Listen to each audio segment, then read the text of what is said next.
Welcome to the Empowered Essence podcast, where we liberate you and empower you to let your soul lead the way in life and business.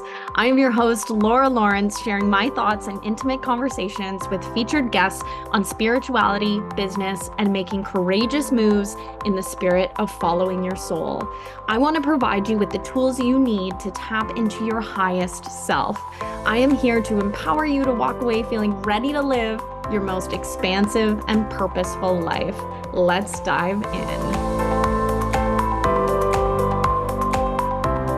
Hello. Oh my gosh. It has been a hot minute since the last time I got on here and I was talking to each of you. The last time I recorded a podcast was November of 2022, and so much has transpired. So much has changed in my life. And I can't wait to A, bring you in on the journey, but B, have a really important conversation with you, a really important conversation around what it really means to let your soul lead the way in life and business. When I started this podcast, I had no idea the meaning of this name, in all honesty, or how much the meaning of the named Empowered Essence really would unfold in my life. And what it is it's really letting your soul lead the way in life, in business, in your relationships, everything that you do, allowing your soul to lead versus being in our head all the time, which is something that as society, we are so conditioned. It's so ingrained in us to go to our head first and not really tap into our hearts and our souls and our bodies for direction and guidance. And my business has transformed for sure. So the last time I talked to you, my focus in my business was sharing human design and really getting people to tap into their own individuality. My mission is still the same. My mission is still really allowing people to understand themselves at such a deeper level. But what I've come to realize is that you don't need the tools.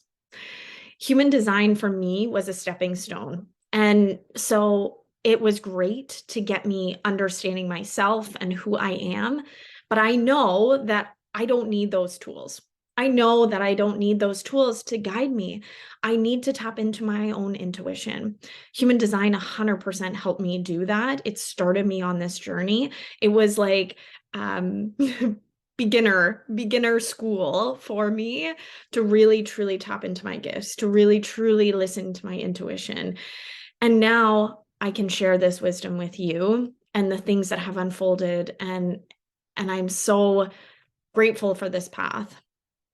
So giving you a little bit of background, last fall, I had launched a human design coaching certification.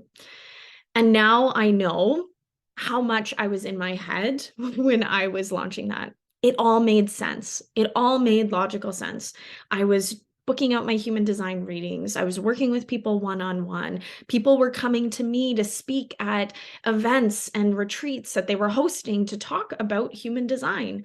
So many people want to understand themselves, and human design is like the perfect starting ground. And so it made logical sense for me to launch a human design coaching certification. I am a 1-3 emotional projector. So the one in me wants to go deep. It wants to understand. And I understood human design and the system of human design. Projectors love systems. I just understood it so well. And people were recognizing me for my wisdom. And so I was like, of course, I would offer a coaching certification on it. But as life has it, there was this niggling feeling inside of me. There was this nudge that this wasn't it. And I ignored it. So I launched the certification in September of last year. And by mid-October, I was already questioning it, wondering if this is what I was meant to do. I had celebrated, well, I didn't publicly celebrate it. I personally celebrated my first 10K month in my business.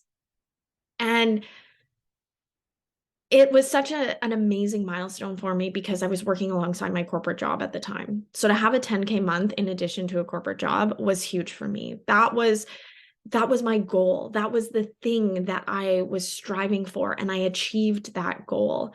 It was such a personal accomplishment for me. But something inside of me told me not to publicly share it. I didn't know why.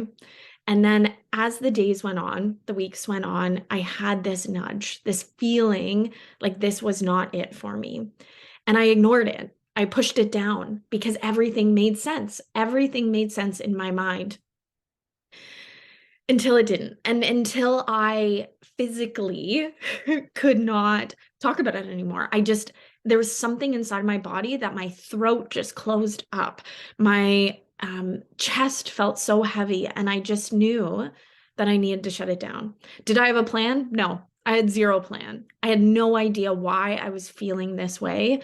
I was questioning, is it just confidence? Is it just being scared? Is it just fear? What is it? And I got to a point one day in November where I made that decision. I made the decision to shut it down without a plan, without a backup plan, without a plan B.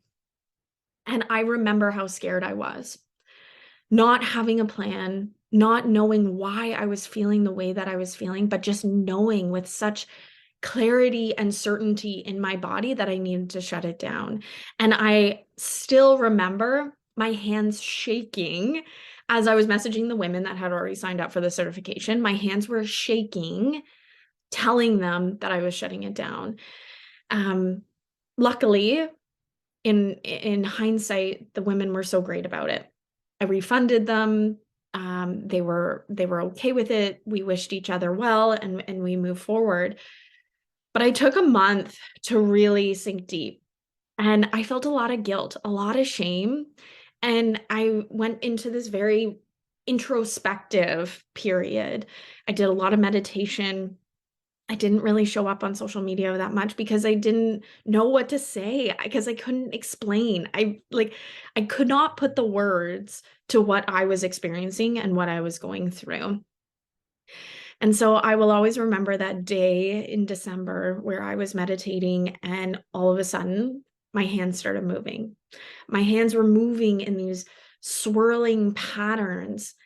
And my logical brain was wondering, what is going on? What is this? Like, what am I doing? And I just remember sinking deeper and really rooting and grounding myself and asking my guides, what am I doing right now?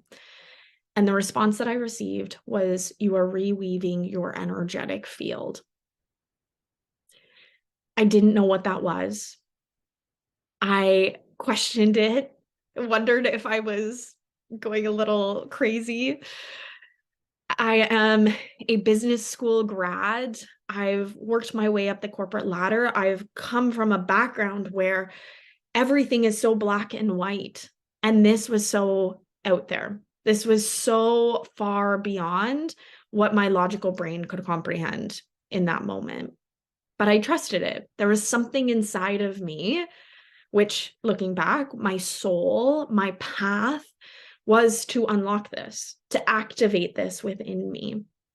I needed to shut down my business in order to create space for me to welcome in energy weaving.